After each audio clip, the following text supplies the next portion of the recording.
செய்வது சுவாமி? நம்ப முடியாத அளவிற்கு பல விஷயங்கள் நடந்துவிட்டது. இருப்பினும் கண்களை மூடி சற்று உறங்க முயற்சித்தால் மனதின் பாரம் குறையும். நிம்மதியான உறக்கம் வர வேண்டும் என்றால் முதலில் மனது நிம்மதியான நிலைக்கு வர வேண்டும் மேகவல்லி. அது தற்போது என்னிடம் இல்லையே. உடம்பில் ஏதேனும் வலி வேதனை என்றால் மருந்து உட்கொண்டு அந்த வேதனையிலிருந்து மீண்டு வரலாம். ஆனால் மனது என்பது நம் உடம்பில் எங்கே இருக்கிறது என்றே தெரியாத போது அதன் வலியையும் வேதனையையும் என்ன செய்து போக்க முடியும்?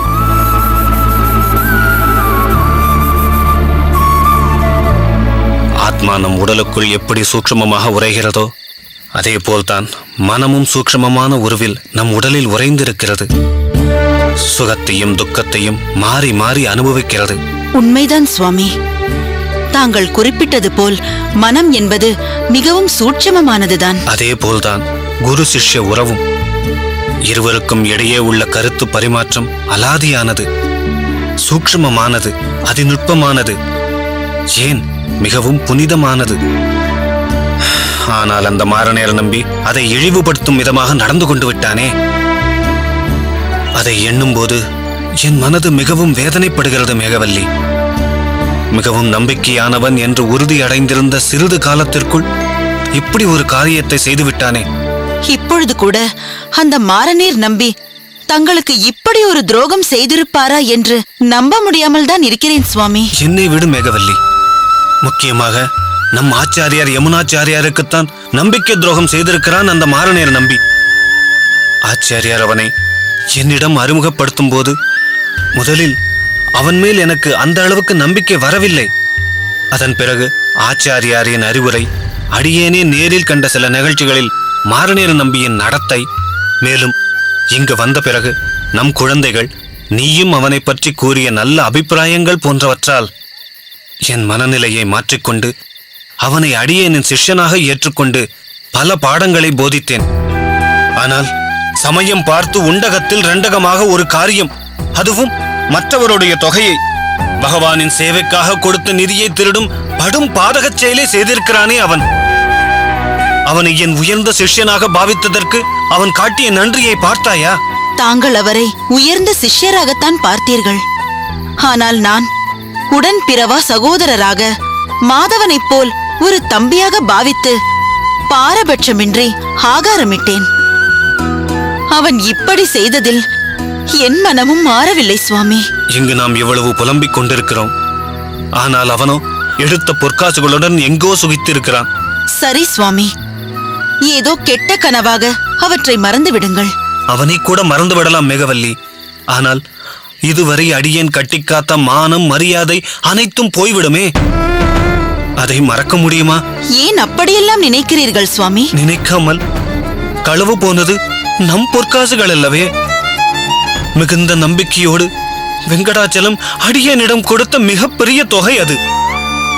பெருமாளின் திருமுடியின் மேல் அலங்கார கிரீடமாக மாற வேண்டிய பெரும் நிதி அது. இப்போது அந்த தொகை காணாமல் போய்விட்டது என்று அவரிடம் சாக்கு போக்கு சொல்வதாலோ, மாரநேர் நம்பிதான் இப்படி செய்து விட்டான் என்று காரணத்தை சொல்வதாலோ பாவச் செயலிலிருந்து அடியேனால் மீள முடியுமா? மாரநேர் நம்பியின் பச்சை துரோகத்தால் பல பேர் முன்னிலையில் அடியேன் தலை குனிந்து நிற்கப் போகிறேன். அப்படி ஒரு நிலை தங்களுக்கு வராது சுவாமி. எப்படி மேகவல்லி, எப்படி? அவ்வளவு பெரிய தொகையை திருப்பி தர முடியாத போது அவமானத்திலிருந்து தப்பிக்க வழி என்ன இருக்கிறது? வழி இருக்கிறது சுவாமி. நீ என்ன சொல்கிறாய் மேகவல்லி? நான் சொல்வதை தயவு செய்து கேட்டருள வேண்டும். தாங்கள் எனக்கு செய்து கொடுத்த நகைகளை தங்களிடமே தந்து விடுகிறேன். மேலும் அவ்வப்பொழுது தாங்கள் எனக்கு கொடுத்த பொற்காசுகளில் மிச்சம் பிடித்து வைத்துள்ள தொகையும் கொஞ்சம் உள்ளது. மொத்தத்தில் நகைகளும் பொற்காசுகளும் களவு போன தொகைக்கு ஈடாக இருக்கும் என்று உறுதியாக தோன்றுகிறது. எனவே அவற்றை தங்களிடம் கொடுத்து விடுகிறேன். வெங்கடாச்சலம் கொடுத்த பொற்காசுகளுக்கு பதிலாக என் நகைகளை தங்களுக்கு கொடுத்து விடுகிறேன். நம் வாழ்வில் ஏற்பட்டுள்ள பாவக்கரையை துடைத்து விடுகிறேன். மேகவல்லி, சிறிது சிறிதாக சேர்த்தும் பிரத்யேகமாக நீ ஆசையோடு உருவாக்கிய நகைகள் அனைத்தையும் கொடுத்து விடுகிறேன் என்கிறாயா? தங்கள் மானம் மரியாதையை விட இந்த நகைகளை அலங்காரமாக அணிவதால் ஒரு பயனும் இல்லை. ஒரு பெண்ணிற்கு கற்பை போல் அகத்துக்காரரின் மானமும் முக்கியமன்றோ? தயவு செய்து நான் சொல்வதை தட்ட வேண்டாம். பகவானின் அனுக்கிரகம் என்னும் பெரும் நிதியை நாம் பெற்றுள்ளோம். நமக்கு தேவைப்படும் நேரத்தில் அந்த பெருமாளே அந்நிதியை அளித்தருள்வான். இவ்வளவு நிகழ்வுகளையும் அந்த எம்பெருமான் சௌமிய நாராயணன் கண்டுகொண்டுதானே இருக்கிறான். பின்னாளில் அவனே நமக்கு நல்வழி ஏற்படுத்தி தருவான். குழப்பமின்றி உள்ளே வந்து படுத்து உறங்குங்கள். நாளைய பொழுது நல்லபடியாக விடியட்டும்.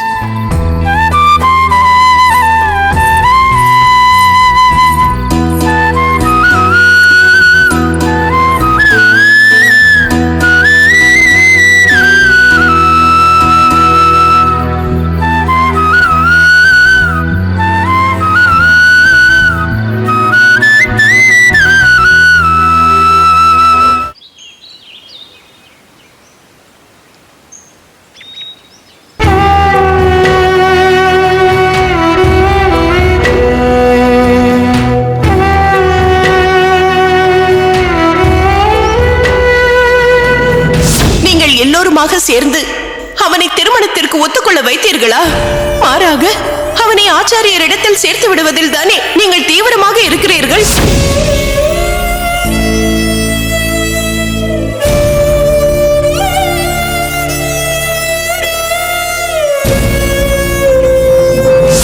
காய் தானாக கனிய வேண்டும் மாமா. தடி கொண்டு அடித்தால் யாருக்கும் பயன்படாமல் போய்விடும்.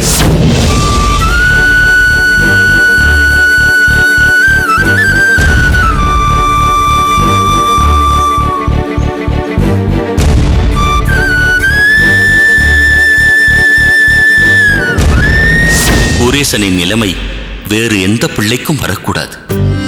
தாய் நன்றாக திடகாத்திரமாக இருக்கும் போதே மகனுக்கு கல்யாணத்தை செய்து வைத்து விட வேண்டும்.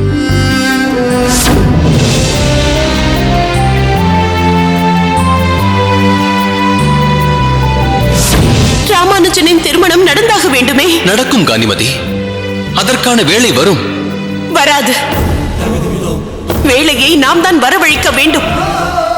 ராமானுஜனை நாம் தான் மாற்ற வேண்டும்.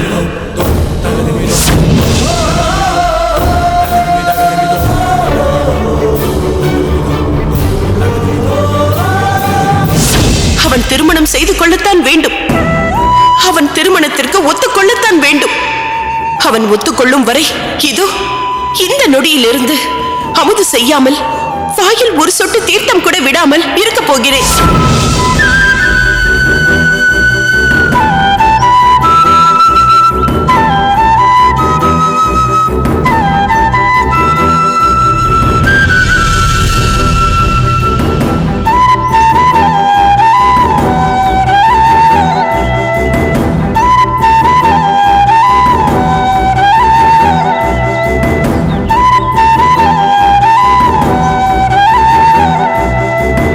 சோமியாஜி. நமஸ்காரம் சோமியாஜி. நமஸ்காரம் நம்பிகளே. ஏதோ பலமான யோசனையில் மூழ்கியிருந்தது போல் தெரிந்தது. அடியேன் உங்களை தொந்தரவு செய்து விட்டேனோ? இல்லை, அப்படியெல்லாம் இல்லை. கோயிலை இன்னும் எவ்விதத்திலெல்லாம் மேம்படுத்தலாம் என்று எண்ணிக்கொண்டிருந்தீர்களோ? இல்லை, சொல்லப்போனால் அடியேன் என் அகத்து பிரச்சனையைத்தான் மனதிற்குள் அலசிக் கொண்டிருந்தேன். ஆச்சரியமாக இருக்கிறது சோமியாஜி. இதில் என்ன ஆச்சரியம் நம்பிகளே? முதலாவது ஆச்சரியம் தங்கள் அகத்தில் பிரச்சனை இருக்கிறது என்பது. இரண்டாவது, தாங்கள் அதை இவ்வளவு தீவிரமாக யோசித்துக் கொண்டிருப்பது. என்ன செய்வது? சில பிரச்சனைகள் காலப்போக்கில் தன்னாலேயே தீர்ந்து விடுவதுண்டு. ஆனால் சில பிரச்சனைகள் எதிர்பாராத விதமாக சிக்கலாகி இப்படி தீவிரமாக யோசனையில் ஆழ்த்தி விடுவதும் உண்டு. அடியேனிடம் அதை பகிர்ந்து கொள்வதில் ஆட்சேபனை இல்லை என்றால் தாங்கள் என்னிடம் பகிர்ந்து கொள்ளலாம். அடியேனின் சிற்றறிவுக்கு தெரிந்த அளவில் அதற்கு ஏதேனும் தீர்வு காண முடியுமா என்று முயற்சிக்கலாம். தங்களிடம் பகிர்ந்து கொள்ளாமலேயே தங்களுக்கு தெரியும். ராமானுஜன் திருமண விஷயத்தில் காந்திமதிக்கும் அவனுக்கும் விரிசல் இருந்தது. தெரியும். ஆனால் தாயின் மனம் கோணும்படி நடப்பவன் அல்லவே ராமானுஜன். ஆயினும் இப்படி ஒரு விரிசல் ஏற்பட ராமானுஜன் காரணமாக இருப்பான் என்பதை அடியேனின் மனம் ஏற்க மறுக்கிறது சோமயாஜி. ஒவ்வொன்றையும் ஆராய்ந்து சீர்தூக்கி பார்த்து தெள்ளத் தெளிவாக விளக்கம் கொடுக்க கூடியவன் அல்லவா ராமானுஜன்? உண்மைதான். ஆனால் காந்திமதியால் இந்த பௌதீக உலகின் ஈர்ப்பிலிருந்து விடுபட முடியவில்லை. அது நிச்சயம் அவள் தவறல்ல. குடும்ப வாழ்க்கையில் தன்னை தீவிரமாக ஈடுபடுத்திக் கொள்ளும் ஒவ்வொரு சராசரி தாய்க்கும் இருக்கும் அபிலாஷைகள் தான் அவளுக்கும் இருக்கிறது. அதுவும் சமீபத்தில் கூரேசனின் தாயின் எதிர்பாராத மரணம் அவளை வெகுவாக பாதித்திருக்கிறது. கூரேசன் தாயின் மரணம் மிகவும் வருந்தத்தக்கது. ஆனால் அது ராமானுஜனின் திருமண விஷயத்தில் ஒரு தாக்கத்தை ஏற்படுத்தி இருக்கிறது என்பதைத்தான் அடியேனால் புரிந்து கொள்ள முடியவில்லை. அன்று கூரேசனின் தந்தை கூரேசனின் தாய் இருக்கும் போதே மகனுக்கு திருமணம் செய்து வைக்காமல் போய்விட்டோமே என்று வெகுவாக வருந்தியது காந்திமதியை விபரீதமான கற்பனைகளில் ஈடுபட வைத்துவிட்டது என்று தோன்றுகிறது. தன் பிள்ளைக்கும் அப்படி ஒரு நிலைமை வந்துவிடுமோ என்று அச்சப்படுகிறாள். தேவையில்லாத அச்சம். ஆனால் அந்த அச்சத்தை தான் தன் வாதங்களில் அவள் முன்வைக்கிறாள். அப்படிப்பட்ட வாதங்கள் தாய்க்கும் மகனுக்கும் இருக்கும் விரிசலை பெரிய பிளவாக ஆக்கிக் கொண்டு போகிறது. இன்று அது எல்லை மீறி போய் சற்று பூதாகரமாகிவிட்டது என்று கூட சொல்லலாம். ஏன், என்னவாயிற்று சோமயாஜி? ராமானுஜன் திருமணத்திற்கு சம்மதிக்கும் வரை அகத்தில் ஒரு பொட்டு ஜலம் கூட அருந்த மாட்டேன் என்று பிடிவாதமாக இருக்கிறாள். என் மைத்துனர் திருமலை நம்பி சுவாமிகளும் நானும் எவ்வளவோ எடுத்து சொல்லியும் காந்திமதி கடின சித்தத்தோடு இருக்கிறாள். ராமானுஜன் இதை பற்றி என்ன சொல்கிறான்? ஏனோ தெரியவில்லை. இதில் காந்திமதி எவ்வளவு பிடிவாதமாக இருக்கிறாளோ அதே அளவுக்கு ராமானுஜனும் தன் கருத்தை மாற்றிக்கொள்ள மாட்டேன் என்று பிடிவாதமாக இருக்கிறான். இருவருமே இப்படி இறுக்கமாக இருப்பது எங்கே போய் முடியுமோ என்றுதான் நான் குழம்பிக் கொண்டிருக்கிறேன். நியாயம்தான். தங்கள் நிலைமை சற்று சிரமமானதுதான். சுவாமிகளே, எனக்கு ஒரு யோசனை தோன்றுகிறது. சொல்லுங்கள். தாங்கள் ஏன் ராமானுஜனோடு இது பற்றி பேசக்கூடாது? அவனை ஏன் திருமணத்திற்கு சம்மதிக்க வைக்க கூடாது? அடியேனா? குடும்பம், பந்தம், பாசம் என்ற வலையின் கீழிருக்கும் தானியங்களை ஏறெடுத்தும் பார்க்காமல் அந்த வலையில் மாட்டிக்கொள்ளாமல் சுதந்திரமாக பறக்கும் பறவையாகிய நீர் சில அற்பமான தானியங்களுக்காக அடியேனை அவ்வலையில் மாட்டிக்கொள்ள வைக்கிறீர்களே என்று ராமானுஜன் கேட்டால் அடியேன் என்ன பதில் சொல்வேன்? இல்லை சுவாமி, அவன் தங்களை மிக உயர்ந்த ஸ்தானமான ஆச்சாரியர் ஸ்தானத்தில் வைத்திருக்கிறான். தங்களை நிச்சயம் அப்படி கேட்கக்கூடியவன் அல்ல. அப்படியே அவன் கேட்டாலும் அதற்கு தங்களால் ஒரு திருப்திகரமான பதிலை அளிக்க முடியும் என்பதும் எனக்கு தெரியும். முயன்று பார்க்கிறேன் என்று தங்கள் புன்னகை மூலம் தாங்கள் சொல்லாமல் சொல்வது எனக்கு புரிகிறது. தங்களால் மட்டுமே ராமானுஜனிடம் மாற்றத்தை ஏற்படுத்த முடியும். அடிமேல் அடி அடித்தால் அம்மியும் நகரும் என்று சொல்வார்களே, நீங்கள் எல்லோரும் அடித்து பார்த்து விட்டீர்கள். அடியேனையும் அடித்து பார்க்க சொல்கிறீர்கள். அடியேனுடையது கடைசி அடியாக இருந்து ஒருவேளை அம்மி நகர்ந்தால் மகிழ்ச்சிதான். நிச்சயம் நகரும். நிச்சயம் அவன் தங்களின் அறிவுரையை ஏற்பான். தத்தளிக்கும் ஒரு தாயின் மனதை அமைதிப்படுத்தி அங்கே மகிழ்ச்சியையும் குடிகொள்ள வைக்கப் போகிறீர்கள். அதற்கு நான் தங்களுக்கு என்றென்றும் நன்றி சொல்ல கடமைப்பட்டிருக்கிறேன். அவசரப்பட வேண்டாம் சோமயாஜி. அடியேன் முயலத்தான் போகிறேன். அந்த வரதனின் சூட்சம கயிறுகள் யார் யாரை எங்கே கட்டி இழுக்கிறது என்று யார்தான் அறிவார்கள்? தாங்கள் முயன்று பார்க்கிறேன் என்று கூறியதே எனக்கு மிகுந்த மகிழ்ச்சியை அளிக்கிறது. உங்கள் முயற்சி நிச்சயம் பலன் அளிக்கும். சோமயாஜி, காஞ்சியம்பதியில் கைங்கரியங்களை முடித்துக்கொண்டு இதே ஸ்ரீபெரும்புதூர் வழியாகத்தான் அடியேனின் நந்தவனத்திற்கு தினந்தோறும் சென்று கொண்டிருக்கிறேன்.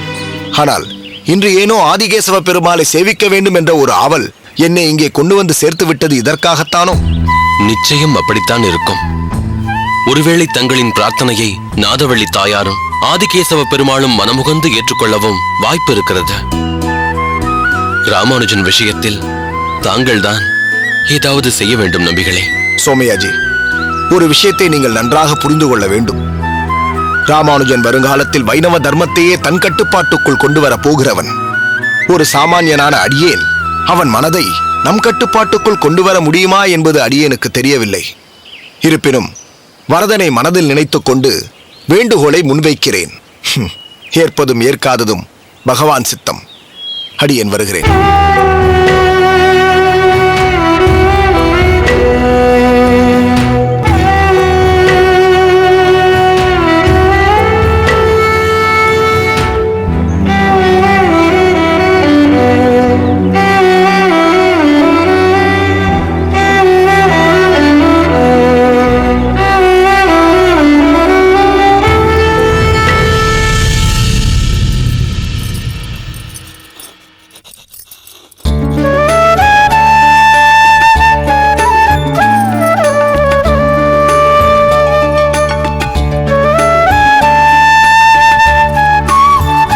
அம்புஜம், சுவாமி,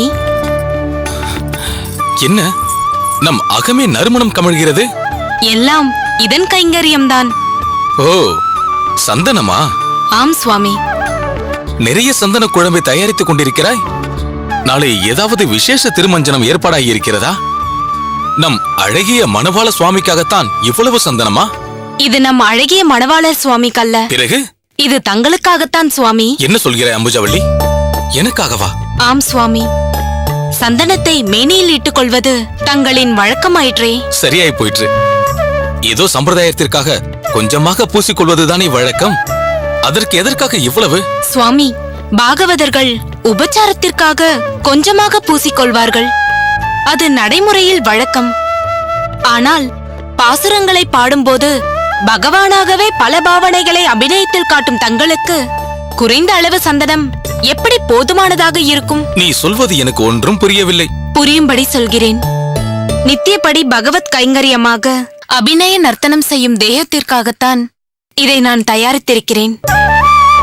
இதை தாங்கள் தேகத்தில் அலங்காரமாக பூசிக்கொண்ட பின் தாங்கள் தங்கள் நாட்டியத்தை தொடங்கலாம். அதற்குத்தான் வாசனாதி தைலங்களை அம்மங்கி ஆழ்வாரும் தெய்வவாரி ஆண்டாரும் அடியனுக்கு தடவி விடுகிறார்களே, இது வேறு எதற்கு? சுவாமி, வாசனாதி தைலங்கள் தேக வாசனைக்கு வேண்டுமானால் உபயோகமாக இருக்கலாம்.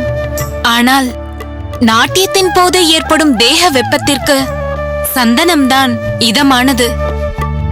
தாங்கள் அபிநயம் செய்யும் போது சாக்ஷாத் அந்த பகவானையே அனைவரின் கண்களின் முன் தாங்கள் கொண்டு வந்து நிறுத்துகிறீர்கள். பகவான் யார்? சர்வ அலங்கார பூஷிதன் அல்லவா? அவனது தேக காந்தி அனைவரையும் வசீகரிக்கும் லாவண்யம் உடையதல்லவா? பகவானின் பல அவதாரங்களை பாவனையாய் வெளிக்காட்டும் தாங்கள் அவனது தேஜஸையும் வெளிப்படுத்தி காட்ட வேண்டுமல்லவா? அப்பப்பா, கொஞ்சமாவது மூச்சு விட்டு பேசு.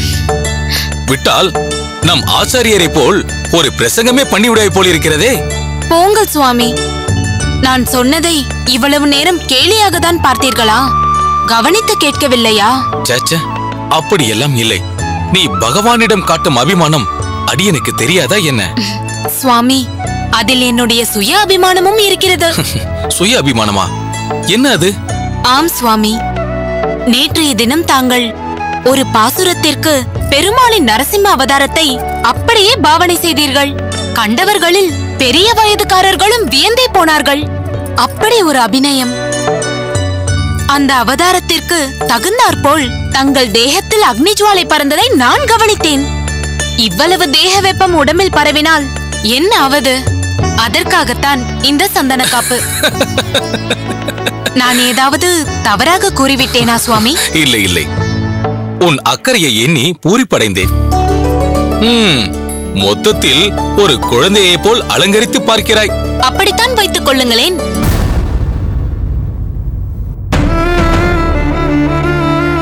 உன் வருத்தம் எனக்கு புரிகிறது அம்புஜம். அனைத்தையும் நமக்கு கொடுத்த எம்பெருமான் பிள்ளை செல்வத்தை மட்டும் ஏனோ நமக்கு அருளவில்லை.